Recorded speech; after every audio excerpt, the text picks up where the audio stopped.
취업은 해커스 대기업 해커스 공기업 해커스 시종을 크게 버렸어 가자. 자, 문제 해결 능력 같은 경우에는 이제 이렇게 크게 제가 네 가지로 좀 나눠봤습니다. 명제, P이면 Q이다로 시작하는 조건 명제가 되는 거죠. 첫 번째 명제 같은 경우에는 뭐 이따가 이제 하나씩 하나 살펴볼 겁니다. P이면 Q이다로 시작하는 조건 명제로부터 시작해서 뭐 어떤이란 말이 들어가는 정언 명제 같은 것도 있습니다. 예, 그런 것들을 이제 좀 살펴보게 될 거고요. 두 번째 논리 게임이라고 하면 뭐 순서를 나열한다든가 표를 그려서 뭔가 문제를 해결한 속성 연결하기라든가 그 다음에 이제 진실 거짓 문제들 이런 것들은 이제 논리 게임이라고 제가 지칭을 하고 있습니다. 그 다음에 얘를 제가 이제 묶어서 실은 언어 추리라고 지칭하기도 합니다. 언어 추리형 이렇게요. 그 다음에 세 번째 의사결정과 네 번째 제시문. 자, 이렇게 이제 넣어놔봤는데 얘네들을 묶어서 저는 이거는 상황 판단형이라고 이렇게 부릅니다. 이름은 중요하지 않죠, 실은 어떤 이름을 붙였는가 자체는.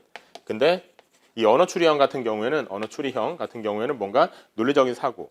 그래서 거기서부터 얻어지는 어떤 결론, 정보와 정보와의 연결, 또 다른 정보의 추론 이런 것들에 이제 좀 더 집중을 하는 반면에 상황 판단형은 우리한테 주어진 다양한 정보들 속에서 우리가 필요한 결론을 이끌어내는 거. 그러니까 누가 1등이냐, 누가 꼴찌냐 뭐 그런 거 이제 대표적으로 그래서 계산을 이용한 의사결정, 뭐 배점 방식을 주는 거죠. 어떤 배점 방식을 주고는 참가자들의 상황이 이렇다. 그랬을 때 이 배점 방식에 따르면 누가 1등할 것 같냐, 뭐 그런 거 묻는 거. 그 다음에 어떤 규칙을 제대로 이해했는가를 묻는 유형. 그래서 이거는 계산이 아예 안 들어가진 않지만 그래도 계산보다는 좀 더 규칙 이해 자체에 방점을 두고 있는 것. 그래서 어떻게 이제 규칙을 주고는 이 규칙에 따랐을 때 누가 1등할 것 같냐, 아니면 이 규칙에 따랐을 때 나한테는 어떤 게 가장 유리한 것 같냐, 뭐 그런 거 묻는 거. 그 다음에 테마도 있습니다. 테마 같은 경우에는 어떤 내용들이 조금 되게 어려운 내용이 문제로 나올 수도 있긴 있잖아요. 근데 그 어렵다고 하는 것이 크게 두 가지인데 모든 사람이 다 같이 어려운. 그러니까 이게 정보의 양이 많고 그다음에 정보 간의 관계가 복잡하고 그리고 어떤 정보를 가지고 문제를 해결해야 되는지를 찾는 것도 일이고 하는 그런 되게 다양한 내용들을 품고 있는 그래서 처음 보는 사람이나 이 소재를 풀어봤던 사람이나 동시에 다 같이 어려운 그런 문제도 있는 반면에 어떤 문제 같은 경우에는 이런 소재는 내가 예전에 본 것 같은데 이 소재는 이런 문제풀이법으로 풀면 되게 편한데 그거를 알고 있는 것과 모르고 있는 것의 차이가 큰 그런 소재도 있겠죠. 여기서의 테마는 그런 차이가 큰 것에 관한 얘기입니다. 그러니까 어떤 소재를 한번 접해봤다는 사실이 문제 푸는데 아주 크게 영향을 미치는 것. 그런 것들을 제가 테마로 좀 따로 구성을 해봤어요. 그래서 상황 판단이라는 이 과목에서 피스의 상황 판단이라는 과목이나 리트 추리 논증이라는 그런 시험에서 우리가 이제 살펴볼 수 있었던 그런 소재들. 그래서 이런 문제들은 이렇게 풀면 편하다 하는 그런 뭐 기법들. 그런 것들을 이제 소개하는 내용이라고 보시면 되겠습니다. 그러니까 단순한 룰을 이해하는 것이 중요한 게 아니라 그것을 한번 어떻게 풀어봤는지에 대한 경험도 좀 더 필요한 그런 것이 크게 영향을 주는 그런 내용이라고 보시면 되겠습니다. 제시문 같은 경우는 이거는 일반적인 제시문과 법령으로 나눠서 이제 조금 살펴보게 될 텐데 일반적인 제시문 같은 경우에는 설명문 같은 걸 말하는 겁니다. 자꾸 알고 싶지도 않은 걸 갑자기 제시문을 딱 주고는 저한테 막 설명을 해줘요. 그래 놓고는 다음 위의 내용에 따랐을 때 옳은 것은 옳지 않은 것은. 법령이라고 하는 것은 어떤 특정한 법령을 여러분한테 암기시키는 것이 아닙니다. 어떤 특정한 법령을 암기시켜서 문제를 풀게 하는 그런 기업도 있긴 하지만 뭐 그게 옳다 그르다 얘기가 아니라 여기에서 말하는 법령이라고 하는 건 제시문의 형태가 딱 법령이란 얘기예요. 그래서 법이 나와 있고 법조문을 읽었을 때 다음 중 허용되는 행위는 다음 중 미친 사람에 해당하는 경우는 뭐 그런 거 있잖아요. 그런 게 이제 법령이라고 보시면 됩니다. 언어 추리형은 이 명제와 논리 게임 같은 이 두 개의 언어 추리형은 다분히 문제 해결 능력스러운 문제입니다. 그래서 다른 과목에서는 이런 내용들이 잘 등장하진 않아요.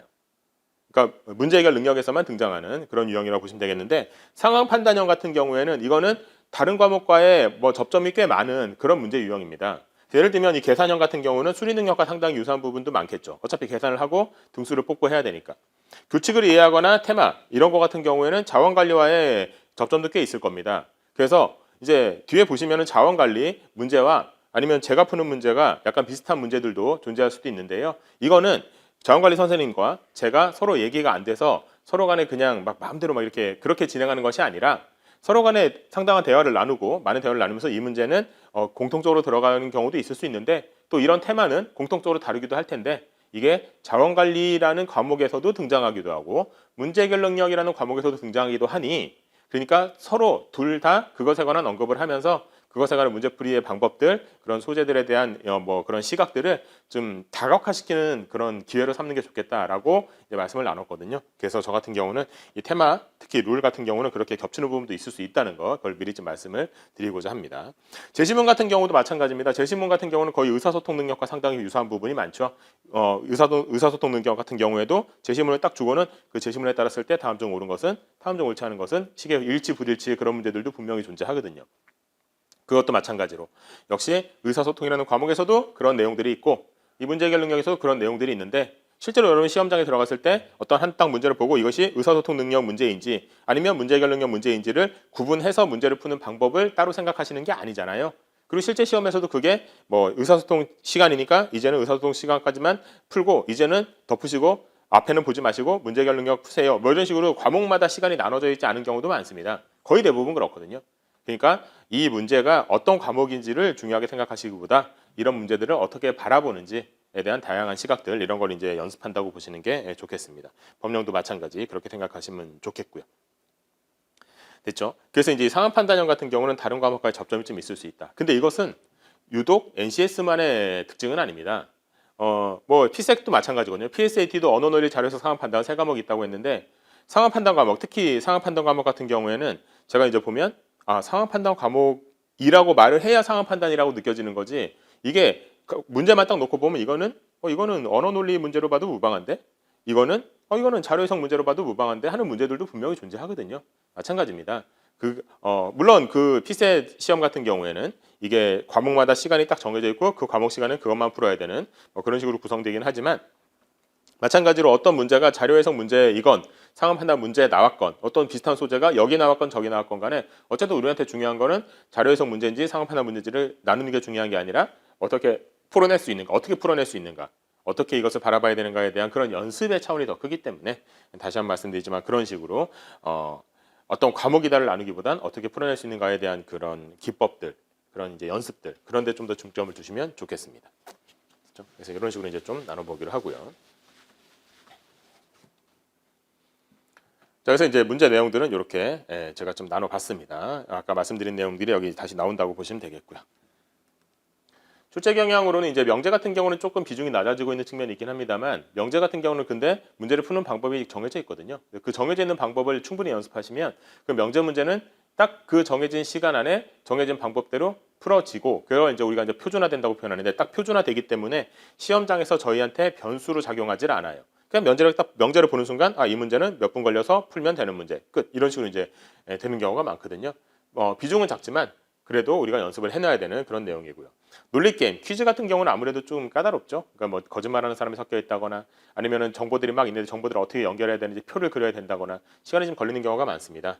그리고 이제 좀 다소 복잡해지는 경우도 있을 수 있고요. 연습이 좀 필요합니다. 의사결정 같은 경우에는 아까 말씀드렸던 계산 뭐 이런 것들을 말하는 건데 제시되는 자료의 형태는 단순한데 양이 많아서 그러니까 그냥 뭐 자료를 보고 논리적으로 막 이걸 다시 엮어가지고 막 생각하게 하는 것보다는 자료 자체가 많아서 그중에 내가 필요한 정보가 어디에 있는지 찾는데 그런데 좀 시간이 걸리는 경우도 좀 있기도 하고 그렇습니다. 그래서 이제 뭐 다소 혼동하기 쉬운 유형도 있기도 하고요. 난이도가 좀 높기도 하죠. 제시문 같은 경우에는 상황 판단이라는 과목보다 제시문의 길이가 짧아요. 의사소통 능력보다도 짧을 겁니다. 아마 짧고 단순한 유형이긴 한데 그런데 글의 맥락이나 주제, 논지, 뭐 글의 흐름 이런 걸 이해하는 게 중요한 게 아니라 단순히 정보입니다. 정보. 알고 싶지도 않은 걸 자꾸 설명해주고는 그래서 네가 여기서 찾아낼 수 있는 정보가 뭐니? 밑에 있는 선택지 중에서 잘못된 게 뭐니? 그런 걸 묻는 유형의 문제. 곳곳에 산발적으로 흩어져 있는 이런 정보의 진위를 파악하는 선택지로 구성되는 경우가 많다. 그런 측면이 있다고 보시면 되겠습니다.